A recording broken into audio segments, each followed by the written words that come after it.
Ladies and gentlemen, damas y caballeros, my name's Austin. Welcome to my channel. Now, a little backstory on what I'm about to show you. Now, I've mentioned this a million times in my videos, but from the years of 2018 to 2020, I lived in a small country in South America called Ecuador, and I was living there for a period of 2 years teaching English in the city of Quito. Now, once the pandemic hit, I was given 24 hours notice to pack up all my things, say goodbye to everyone, and I left the country, and I hadn't been back to the country for 2 years. Well, until about 2 weeks ago, when I just spontaneously decided to buy a ticket and go travel to Ecuador. And this video is the story of that trip. So let's begin. Ladies and gentlemen, damas y caballeros, today is a big day because today I am going to the place I lived for 2 years. I'm going to Ecuador. Look at my bags right there. This is very exciting. I have 12 hours of travel today, so it's going to be a fun day. Now, I've spent a lot of time not just in Ecuador, but in South America. And if you want to have a good time, you're going to need to pack 3 things. The first thing that you need to pack is toilet paper because they share just about everything in South America, but they do not share toilet paper. The second thing that you're going to need to bring is change because if you just have big denominations of bills, then no one will break them.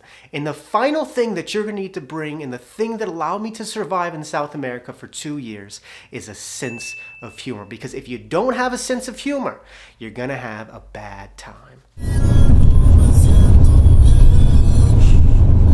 So after 12 hours of traveling, I have finally arrived to South America. And I am in Ecuador right now, and it definitely feels like I am in Ecuador right now. It is just a very, very crazy thing. I just cannot believe that I'm here. It's just like a dream has come true.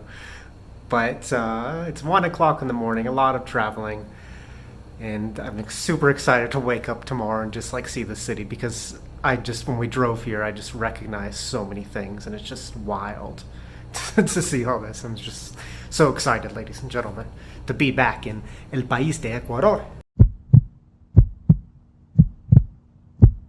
Now, Quito is the capital city of Ecuador, and if you're unfamiliar, it is a monster of a city, extremely densely populated, 9,000 feet above sea level, with a population of 2 million.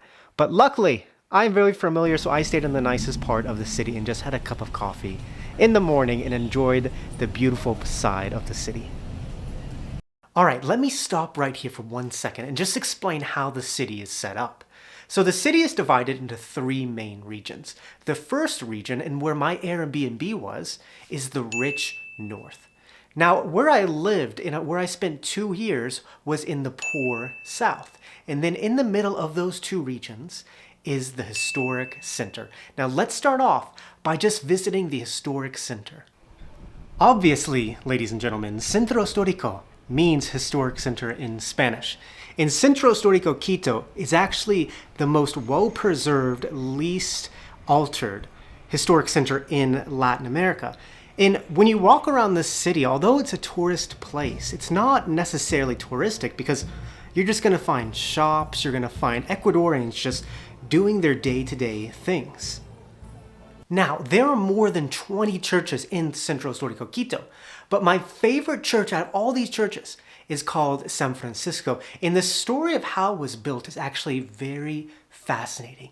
Legend has it, an indigenous man named Catuña is put in charge to build the church in a period of 6 months, with the promise of large amounts of money if finished on time.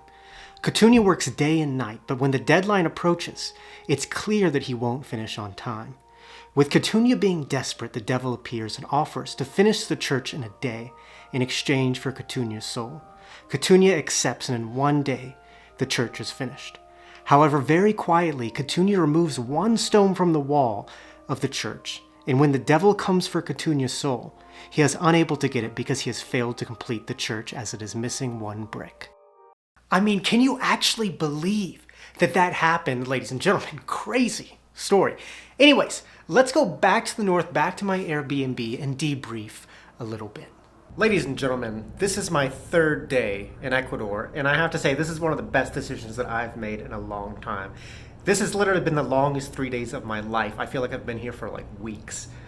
But I've got to meet a lot of people, taking walks down memory lane, meeting some friends, meeting some counterparts, meeting some colleagues, and just walking around the city, seeing places that I had so many memories. And this has just been an incredible experience. And one of the reasons that I quit my job was just because I wanted more time and I wanted more freedom and flexibility to do what I want. And now that I'm in Ecuador and I have more time to spend doing this, it's incredible. And this is what freedom is. And this is just amazing. I mean, I'm like so happy doing this. So yeah, this is just an incredible journey that you're on with me. So, and if you're wondering, I do normally wear glasses when I'm not making videos.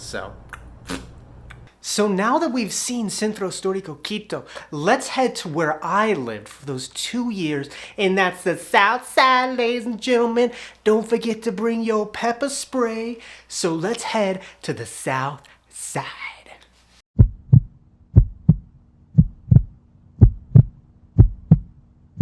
But all jokes aside, ladies and gentlemen, it was a nice neighborhood that I was living in. This was the walk that I took every single day to go to school. I even stopped by and visited my old place. That's my landlord right there. But it was a nice place. I mean, it was pretty big, to be honest. And it even had a nice little patio that I would just sit out and escape all the noise from the city. But it was a big neighborhood, huge in the heart of the city.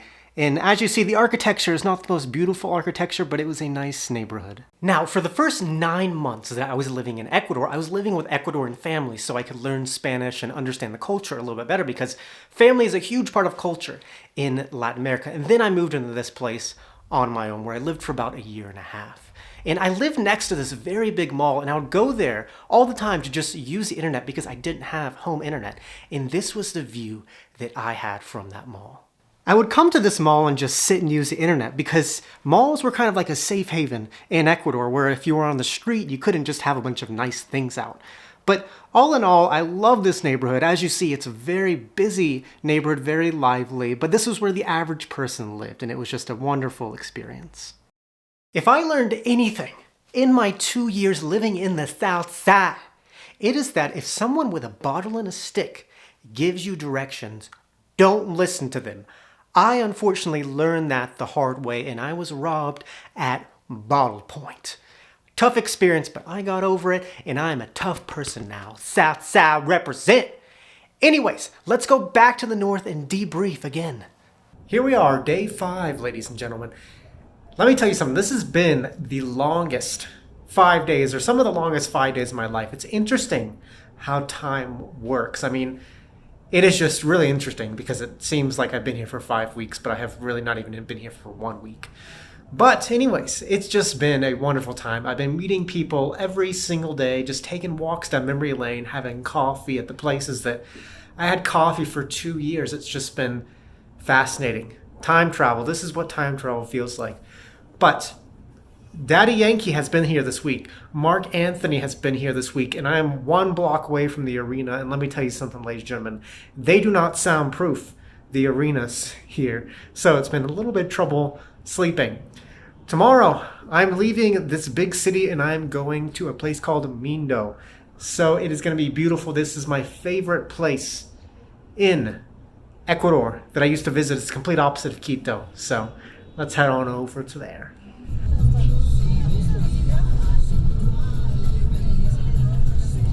Now, in my 2 years of living in Ecuador, I went to Mindo about 10 or 15 times just because it's the complete opposite of Quito. It's located in this cloud forest, beautiful nature sound. Just getting away from the city was just an amazing experience. And so I went there all the time, and you could walk around and you would just see beautiful waterfalls just like this one. But I love this area so much just because it was the complete opposite of Quito, and the city definitely can wear you down. I'm going to be completely honest with you. Because I had been to this town so many times, I was getting a little bit bored. So I decided to leave a day early and go to a place that I had never been to before, because time was moving so slow, ladies and gentlemen. And how I got there was I hired somebody with a truck to take me to a town 30 minutes away.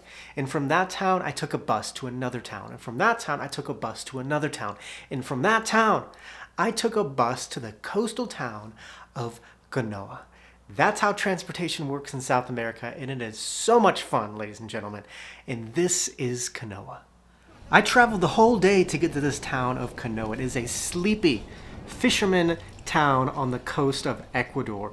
I definitely got there during the off season because there was not a single soul to be found, or very few people in the entire town, but it was a beautiful beach. Just kind of sat on a hammock for the week, learned how to do absolutely nothing, because after you live in the United States for so long, you forget how to just relax a little bit.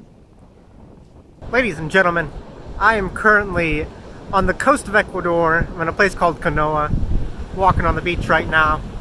Very pretty. There's a stray dog behind me. A lot of stray dogs here. But I've been here for about 6 days. It's been a nice experience just sitting on a hammock and walking on the beach. There's not too much to do here. But this experience has been very fascinating. It has sort of just changed my whole perspective of the experience of living in Ecuador, because everything that, now that I'm back 2 years, this whole trip has kind of just felt like I'm going back in time. But everything that made Ecuador, all these experiences were, a lot of it was just the people. And it's weird because most of the people are gone, except for the Ecuadorians that are living here. But it was more the other volunteers. But yeah, it's been a great trip. It's been like very fascinating, just going through this country, seeing places that I really used to enjoy going to, like coffee shops or different places. But yeah, it's really, you know, kind of brought this whole thing full circle, and I'm happy to be living back in the United States again. I think that's the place for me. I think there's a lot of pros to traveling, but I think there's also a lot of cons to traveling. And I think that over time, I think the best thing that you can do is just stay in one location and just kind of build a community in that location. But yeah, so this is my last day in Canoa, and then I'm headed back to Quito. Gonna be traveling all day tomorrow. It's funny because the distance-wise, Quito is very close, but the buses are just so slow here that it takes a while. There's a lot of sea urchins below me. But yeah, head back to Quito tomorrow. It's been super relaxing, great trip, and so see you in Quito. To give you an idea of how slow the buses are in Ecuador, from Canoa to Quito, it is 230 miles.